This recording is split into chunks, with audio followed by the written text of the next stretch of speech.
Assalamualaikum warahmatullahi wabarakatuh. Alhamdulillahi rabbil alamin. Wassalatu wassalamu ala sayyidina Muhammadin wa ala alihi wa sahbihi ajma'in. Amma ba'du. Qala Allah Ta'ala fil Qur'anil Karim, a'udzu billahi minasyaitonir rajim. Yarfa'illahu alladhina amanu minkum walladhina utul ilma darajat. Yang terhormat Dewan Juri dan teman-temanku yang dirahmati oleh Allah. Pertama-tama dan yang paling utama, marilah kita panjatkan puji syukur kehadirat Allah Subhanahu wa taala, Zat yang Maha Ghafur, yang telah memberikan kita nikmat umur agar kita selalu bersyukur. Kedua kalinya, salawat serta salam tak lupa kita sanjungkan kepada Rasul pemimpin umat yang menyirna segala maksiat, yang mampu memberi syafaat kepada umat besok di hari kiamat. Beliau adalah Nabi Agung Muhammad sallallahu alaihi wasallam. Muhammad nabiyina binuru hadina bimakka habibi nuru sata'al madinah. Semoga kita yang bersalawat kepada Nabi Muhammad kelak mendapat syafaatnya di hari kiamat. Allahumma amin. Teman-temanku yang saya sayangi, pernahkah kita melihat di satu sisi ada orang yang hartanya melimpah, rumahnya megah, kendaraannya mewah, bajunya wah, pokoknya semua serba Tapi di sisi lain ada saudara kita yang untuk makan saja susah. Padahal, tahukah kita potensi zakat di Indonesia menurut Basnas bisa mencapai 327 triliun rupiah per tahun. Tapi faktanya di tahun 2025 yang terkumpul sekitar 41 triliun rupiah. Masalahnya apa? Bukan uang yang sedikit, bukan harta yang sedikit, tapi salurannya yang belum optimal. Inilah mengapa Islam menghadirkan konsep keuangan syariah untuk hanya ibadah itu bukan hanya untuk ibadah, tapi juga untuk membangun umat. Oleh karena itu, pada kesempatan hari ini, izinkan saya menyampaikan pidato dengan judul Zifwaf dari Ibadah dan Solidaritas yang Tinggi Menjadi Solusi Ekonomi.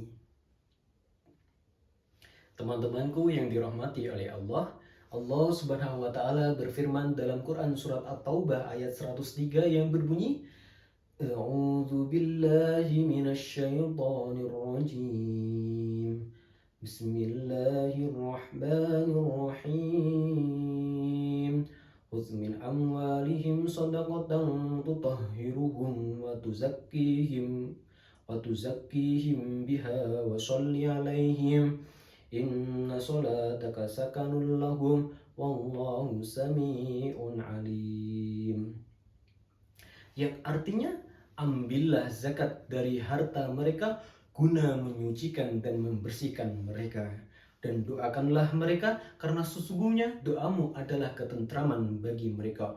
Allah Maha mendengar lagi Maha mengetahui. Quran surat At-Taubah ayat 103. Ayat ini menegaskan bahwa zakat bukan hanya angka yang kita keluarkan, tapi juga apa yang kita gunakan, apa yang kita lakukan untuk bisa bermanfaat bukan hanya untuk diri kita sendiri, tapi juga untuk orang lain. Zakat bukan pula untuk ajang pameran, apalagi untuk cari perhatian. Betul? Betul. Teman-temanku yang dirahmati oleh Allah, zakat adalah kewajiban yang di dalamnya penuh keberkahan dan jadi solusi permasalahan. Teman-teman, kalau kita punya rezeki yang lebih, lalu kita berbagi, rasanya gimana? Enak bukan? Tenang bukan? Itulah rahasia zakat. Zakat bukan hanya apa yang kita keluarkan, bukan hanya mengurangi harta, tapi justru menambah keberkahan di dalam diri kita. Bukan hanya meringankan beban orang lain, tapi juga menenangkan hati dan batin. Dalam sebuah hadis dijelaskan dari Abu Abdurrahman Abdullah bin Umar bin Khattab, Rasulullah Shallallahu Alaihi Wasallam bersabda, Buniyal Islamu ala khamshin. Islam itu dibangun di atas 5 dasar. Syahadati alla ilaha illallah wa anna muhammadar rasulullah. Persaksian syahadat bahwa tidak ada sesembahan yang berhak disembah kecuali Allah Subhanahu wa taala dan Muhammad adalah utusan Allah. Wa iqamis sholati, menegakkan salat, wa itaiz zakati, menunaikan zakat, wa hajjil bayyiti, haji ke Baitullah, wa shaumi ramadhana, dan puasa di bulan Ramadan. Rawahul Bukhari wal Muslim.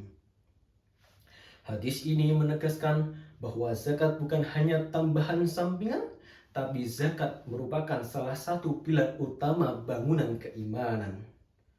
Tanpa zakat, bangunan Islam kita pincang.